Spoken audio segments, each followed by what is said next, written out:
Hey guys, what is going on? Thanks so much for watching the channel. Matt Smith here as always. Before I get rolling, do me a favor, like and subscribe. You know the drill. Helps me out a ton, and I really do appreciate it. Before I do get going, I want to apologize for my voice. I've been fighting it all week long. This has not been my week. It's not been my year, but we do persevere, and so I'm going to keep this short and sweet as a result. 31-7 Colorado over Delaware, 1-1 on the season. One of the weirdest games I've ever covered, undoubtedly. Look, this is a lower quality opponent, and as a result, you have a opportunity to experiment a little bit. And Coach Prime told the media on Tuesday that he was going to play Juju no matter what. What he neglected to tell us was he was not only going to play Juju no matter what, but he was also going to play Ryan Staub no matter what. And come to find out after the game that he prayed on it. And he said he certainly wouldn't go against it after he prayed on it. And yesterday, Ryan Staub found out that he would play a little bit. Two series went to Caden Salter, two went to Juju Lewis, and then two went to Ryan Staub. But Staub played so well consistently that he got four, and then he went back to Salter and back to Lewis. He really treated this, Coach Prime did, as a preseason game for the most part.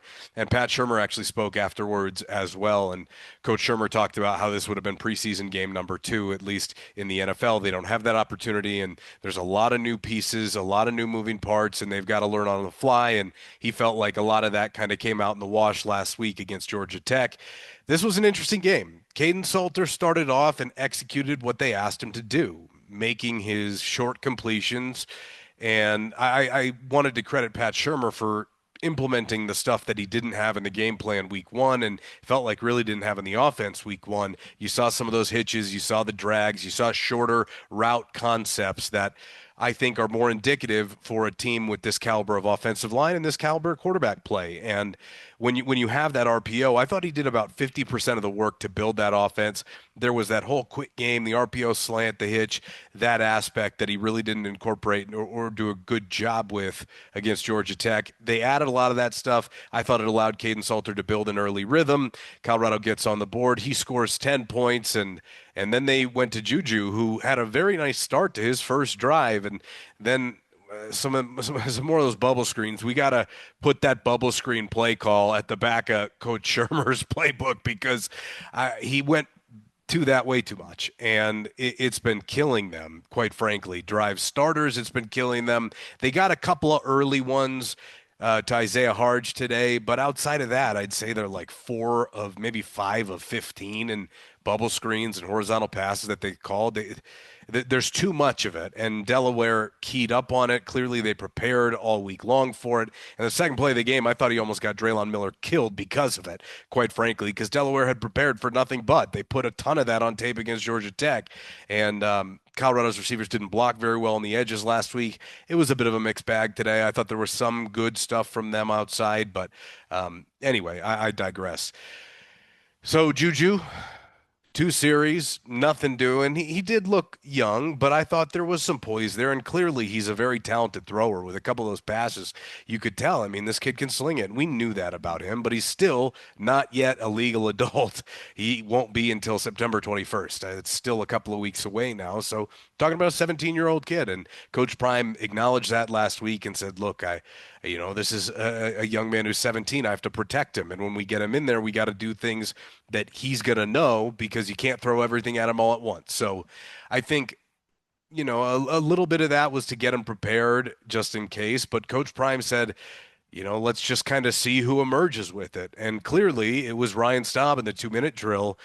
First two passes were incomplete, and then he absolutely throws a dart, a layered dart at that, a seam shot to Joseph Williams. Beautiful ball. Colorado gets on the board. Little kind of check down to DeKalen Taylor, Coach Shermer said, on kind of just everybody go. And he hit his check down, and DeKalen scores, and Colorado takes I want to say 17-7 lead into half. And coming out of half, I mean, at that point, because we didn't know Ryan Staub was going to play, it was quite the shock, honestly. And because so far away, those gold numbers look outstanding on television. If you're in the stadium and you're kind of upper part of the stadium, really hard to tell in person. I thought it was Juju the first two passes. Like, oh, he's going to rock with Juju at the end of the half here, and it was Stauber, and Stauber took advantage of his opportunity, man. And I'm super happy for him. He's just the nicest kid in the world. And look, he had every opportunity to transfer out of here. And I remember talking to Coach Prime about Ryan Staub after the Utah game 2 years ago to end the season. And, you know, Coach Prime was pretty convinced that Staub was going to hit the portal after that year. He's like, look, I think this guy's going to want an opportunity to play. And at that point in time, it sure didn't look like he was ever really going to have a realistic path to become the starter here. And I don't know if that's the case now because, like I said, the plan was to play all three. We didn't know the plan, and I guess Robert Griffin on the broadcast said that Coach Prime told him it was the plan to play three, and that he knew it would be heavily criticized. And he stuck with it, right? He's a man of faith, and he prayed on it. So God told him to play Ryan Staub, and I guess thanks God because Ryan played well, and you come out in that second half and you hit a long one to Sincere Brown. Ooh, is he fast? I mean, they got to find a way to get this guy more touches in space. And then you hit another one to Sincere Brown, and I mean, on the day in total, I had to pull up the stats here afterwards. Stauber was 7 of 10, a buck 57, and 2 touchdowns. And he also picked up a third down with his legs on the ground on a little read option. It was impressive from him. And quite frankly, I mean, I think it threw a wrench in this entire situation. After the game, Coach Prime talked about him very confidently. And look, he brought him into the post-game interview on the field, and he was the quarterback that represented the team in the post-game press conference. The student section was chanting his name. I don't know where they go from here, and that's the biggest question. Coach Prime said, oh, he knows, but he's not going to tell us, and they're going to lord it over. And I'm sure if any of you out there involved in the program are watching, you're probably laughing at me. I don't care.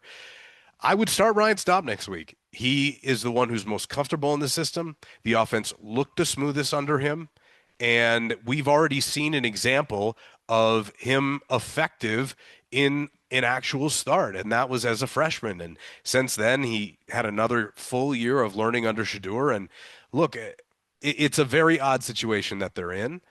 I felt very confident today that not only was he the most decisive of the three, but it felt like, yeah, okay, he hits a big one there to Joseph Williams, and you get a little buzz back after things had kind of stalled out under Juju. And look, everybody was really dialed in and couldn't wait to go play for him. And I think right now it's a tough decision. It's a tough decision. But if this was the plan heading into it, then I'm thinking that Coach Prime is going to go back to Caden Salter. I don't know what he's going to do. This is on the road. Conference play starts next week. And, you know, I don't think it's a tough decision. For me, there were split opinions all across the media room, but I got to tell you, I would feel the most comfortable with him out there because I think he can open up more of the offense than the other two can. And I think what's clear to me now is that Juju needs to use this as a redshirt year. I would not play Juju again the rest of the season. I know it was just the first game, and I know he did some good things, but you've got two solid options, in my opinion, in veterans. And part of what I thought was a little bit of a drawback for Caden is when the play calls for something other than your first or your second read, and you got to make a play with your arm. It's questionable right now, in my opinion, if it's not kind of premeditated for you. I don't know if at this level he can create like that. And they did recruit him and they did pay him, and that's gonna is that gonna be a factor? Is that gonna be a factor? Are politics gonna get in the way here? I don't know. I mean, do you want to bail on him that quick? I think there's a lot of questions that you can ask, but I put a poll out there after the game. I said, settle a debate for us. And just a quick update there. I was curious. I think I had close to 200 votes on this thing. Let's see. Yeah, 200 votes, 75% Staub, 25% Salter. I mean, fans, that's and by the way, that wouldn't have been the case, Friday. It's Saturday. That wouldn't have been the case yesterday. But when you go out and you play like that, considering, in my opinion, what I felt were two somewhat underwhelming performances from Salter, I think he was okay. I think the offense was okay. It was against Delaware. And so clearly the biggest talking point is what they're going to do at quarterback. Again, I'm not going to belabor this point. I'd go Ryan Staub because I just think the offense looked the smoothest under him. He's the most comfortable. Coach Shermer after the game, if he's going to be the one calling plays, which obviously he is, he said he's got a great relationship with Staub. And those two know each other better than the other two, right? He's had far more experience in getting to know the human being. And look, for a guy to get the notice the night before a game and have to go to Coach Shermer and tell him, hey, this is what I want, this is what I like, this is what I'm interested in. I think that it speaks volumes of just how much work Ryan Staub has put in and prepared for this moment or for his opportunity. And, he's been asked 1,000 times why he stayed. And I remember Coach Shermer told us in the preseason that he loves it here. And he really appreciated Brian for making that decision because a lot of guys in his position would have looked for opportunities elsewhere. And even Coach Prime acknowledged as much after the game. So I don't know what they're going to do. And I think there's a possibility they go back to Caden Salter. If you go away from him, it doesn't mean you can't go back to him. But if you're asking me what I would do, I would put Ryan Staub out there. And I'm not kidding. So that's at least my opinion on it. Although I think the real crux of what we need to talk about is far more than just the quarterback. I'm concerned with the offensive line play. They should have absolutely eaten that matchup alive. They didn't. Um, Coach Shermer after the game said he felt like this line is much improved over last year. I don't know. I think it's a bit marginal, to be honest with you. And I can't quite tell yet. They should have been way better today, and it took until the fourth quarter for them to really open up holes in the run game or even get to the second level, and that's a big concern for me. It just is because it's not going to get any easier from here. It's only going to get much more challenging, quite frankly. And so we'll see what happens. We'll see what happens there. They rotated a little bit. Maybe they try and get some other bodies in there. The right side of the line, they're having trouble running behind. The left side did all right. They finally busted one with Micah Welch to the left a little bit later in that game in the fourth quarter, but it's a concern. Defensive line and this defense is also a concern. They only allowed 7 points today. And so if you want to look at it from just a points perspective, I think you'd be pretty happy with it. But I'm concerned about what it's going to look like against better teams because Delaware was gashing them, and they may not have averaged the run. Excuse me, the run total that they would have wanted to per carry. Sorry, I got the dogs here now that I'm home, and of course they want some attention. But now that they may not have averaged the yards per carry that they wanted, but I thought they were really effective on the ground, and I didn't think it was that good of a job cleaning things up from last week. And even Coach Shermer afterward acknowledged how much they have to clean up. Coach Prime never really talks about that much. He doesn't really get into the negative stuff all that much, especially not after a win. Things are usually really rosy. So we'll see. I mean, I felt like Coach Shermer was much more honest there. I don't think that they're ready for conference play right now.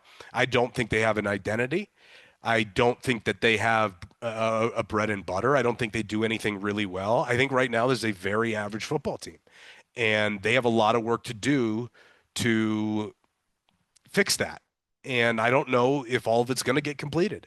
But the truth here is, again, I go back to what I said last week. I think it depends upon the expectations that you had entering this season. I thought this defense would be better than what it appears right now. Right now, they've got some work to do. Preston Hodge had a really bad game today, in my opinion, for what the competition level was. He's, one of their leaders defensively. You got to be better than that.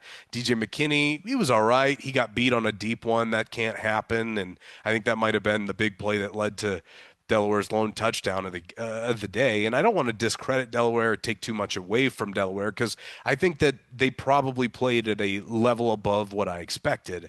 Now, that being said, you just know what's coming down the line, man. And the price of poker is going up. And I don't know that Colorado really met muster today. And so you've got to find something that works. And Ryan Staub worked today. And I think he opens up more of your offense with an experience perspective in the system. Maybe he doesn't have the starts. Caden does clearly, but I don't know. Caden doesn't look all that comfortable to me. I mean, he definitely was more comfortable today. And we found out this week, apparently he was rocking 102-degree fever. So if anybody knows about playing a little sick right now, I mean, I got some sympathy for him, but I expected a better performance today. And I just think through the air, consistency wise, it's a problem early and they don't really have time to flush that out. So again, maybe Coach Prime goes back to him and it was a part of the plan, so he's just going to rock with it. But there was an energy that came alive with this team when Ryan Staub went in, and I don't think you can deny that right now because I don't think you're in a position to be very picky or choosy about where your success is coming from. Again, as I said, I think it depends upon the expectations you came in with. As I've said consistently all summer and consistently all preseason, I think getting to six is a great year right now. And I'm actually going to alter my prediction a little bit from where I had it. I had it 7-5. I had a full range 6-8.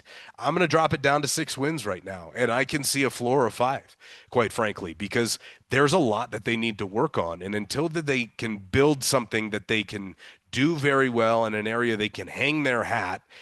I just don't feel very confident heading into conference play. And again, I probably won't. So it is a win today, but I think it was a bit of an eye-opening win because the old adage, if you got two, you don't have one quarterback. And I don't know.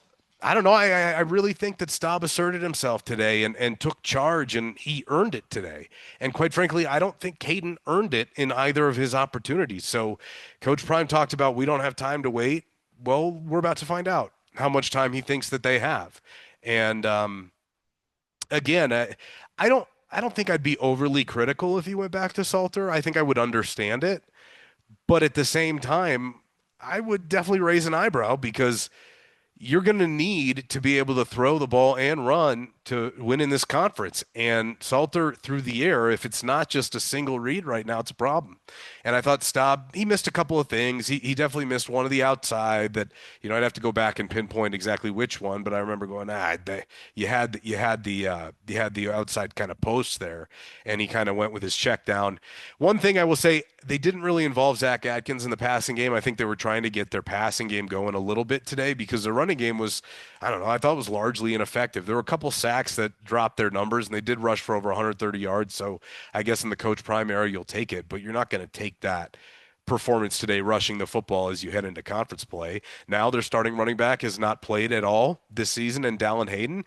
I do think definitively they're better in that room top to bottom than they probably have been before, which is a good sign. I think there's a lot more with Simeon Price that has not been tapped into yet, and I'd like to see him get more touches as well. So we're going to find out what they decide to do. But man, I think when things happen organically and reveal themselves to you in sports, you shouldn't push back against it. And I think that's what happened today.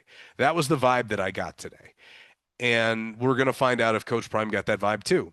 Again, could politics come into play? I don't think so, quite frankly, because for Coach Prime, all that has ever mattered is, yes, I hear you guys. All that has ever mattered for him is that you earn it. And whoever plays the best deserves to be on the field. And if that's the case, Ryan Staub played the best football today.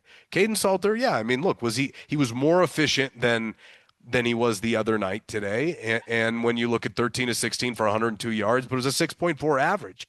There's very little about what we've seen of him that would give me confidence that he's going to really build up to those intermediate and deep shots if they're not just strictly off of play action. So for me, when I kind of evaluate what we've seen so far, I don't think it's really an argument. But at the same time, this is a guy who's played a lot of football. So will Coach Prime want to go back to him? I mean, we talked about how he's going to have to open things up on the ground with his legs. 9 carries, 25 yards, 2.8.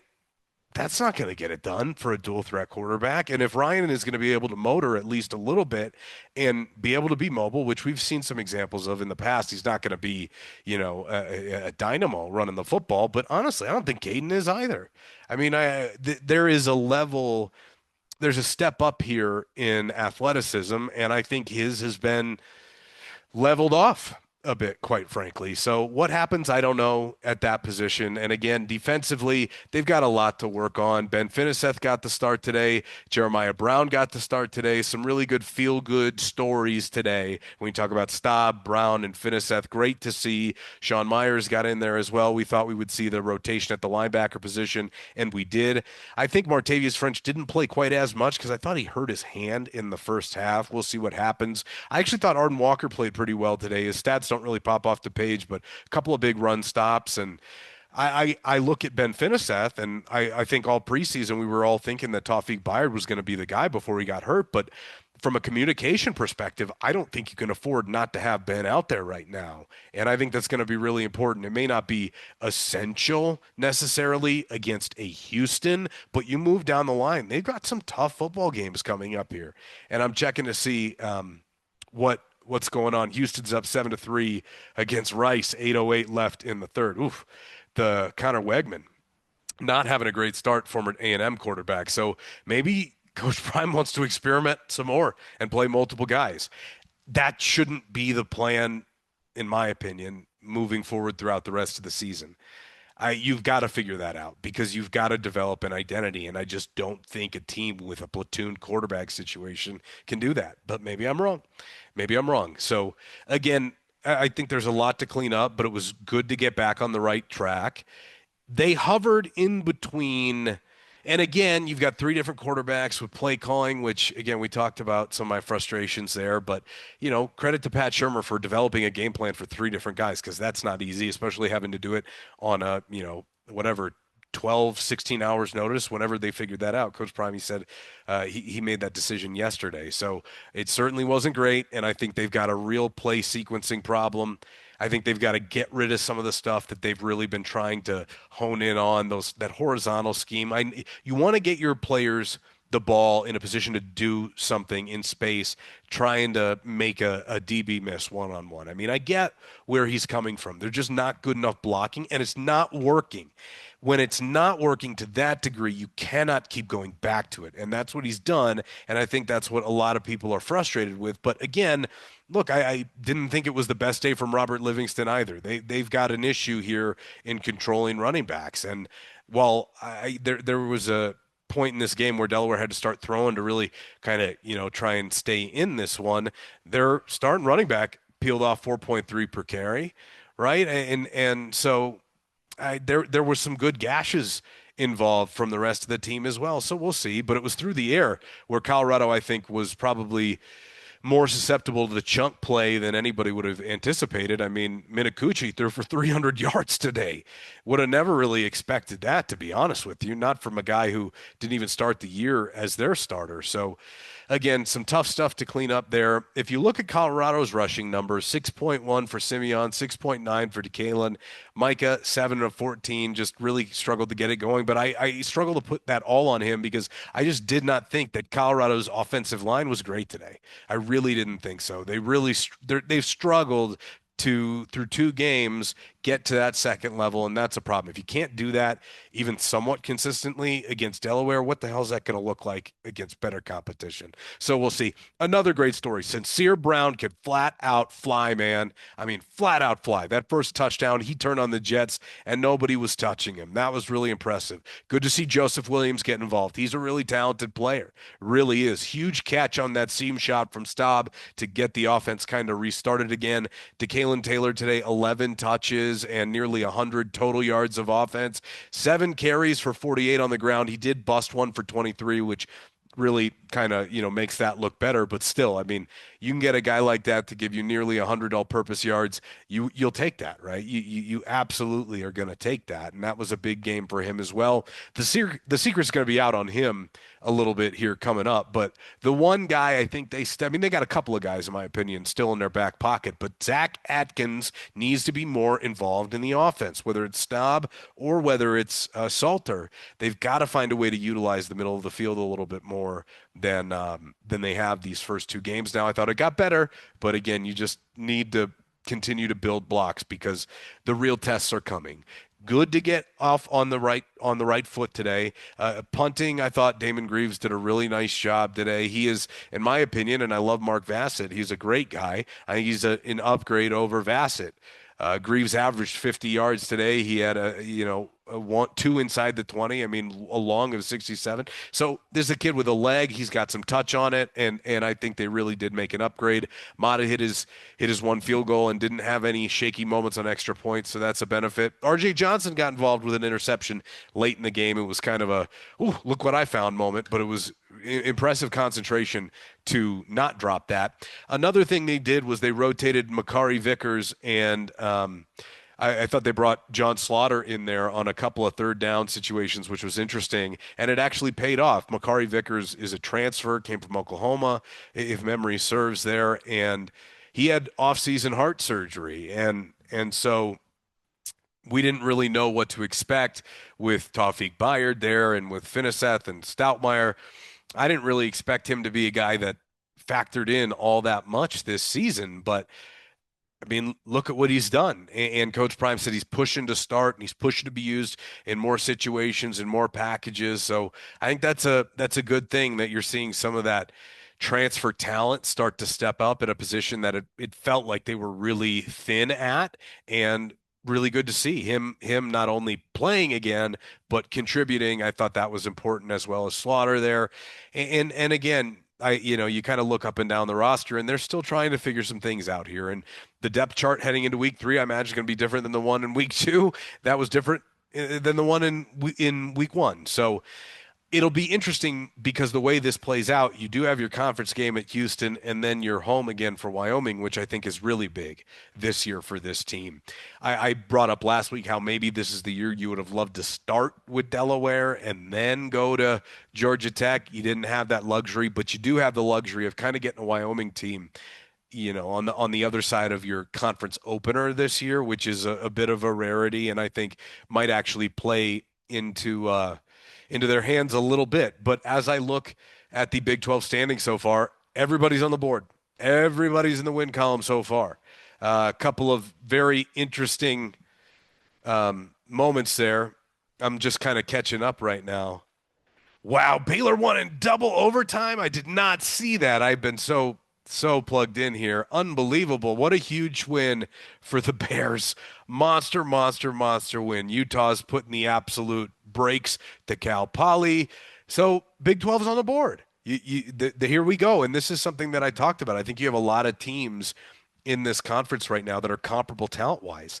And your saving grace this year to have this start that you may be able to be a little bit more flexible with than the previous 2 starts to the season the last 2 years, clearly, is that the Big 12's not all that great, and every week could be a little bit different, in my opinion. Now, it's certainly going to be a different conference in week 6 than it is right now, but good to see that you got some important out of conference wins today. That was a really, really big one after dropping it at home to Auburn. They win on the road at SMU in that rivalry game. So big one there for Baylor for the conference.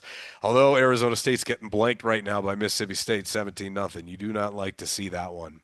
They were a 6.5-point favorite on the road in the SEC, which I was like, ooh, maybe that's a little bit much. That might just be a little bit much for Kenny Dillingham's team, considering the way that Kenny talked about them all preseason. He was on one all preseason. So coming back to the Buffs, one of the weirder games I've ever been a part of. Coach Shermer said, "Will you knock it off?" Oh my God, you whiners. There's a cat out there that just sits on the fence and just, oh my God, he just tortures him. Anyway, Coach Shermer said he'd never been a part of a 3-man quarterback competition until right now. Or a rotation at least. Again, I don't know that it's a competition. I think Staub earned it. Will that be the case? We're going to find out. If it is Salter and he doesn't play well, how long is the leash? Coach Prime has a lot to figure out. And even though he said he knows what he's going to do, I think there's 2 options or 2 ways that I kind of, maybe 3. One is he's not sure yet, but wants to seem self-assured, which I don't really think is what's going on. Number 2 is he was going to go back to Caden anyway, and they treated this like a preseason game. Number 3 is Ryan Staub earned a shot to get a start next week at Houston. And again, I told you what I would do. We're going to find out what Coach Prime decides to do. I am going to go get some rest. I'm going to get some fluids, and I'm going to get these dogs out for a walk. Thanks for watching. Like and subscribe. Appreciate you from wherever you tuned in. And again, hopefully I can kick this and be back to normal here coming up next week. Thanks again, everybody. We'll talk to you soon.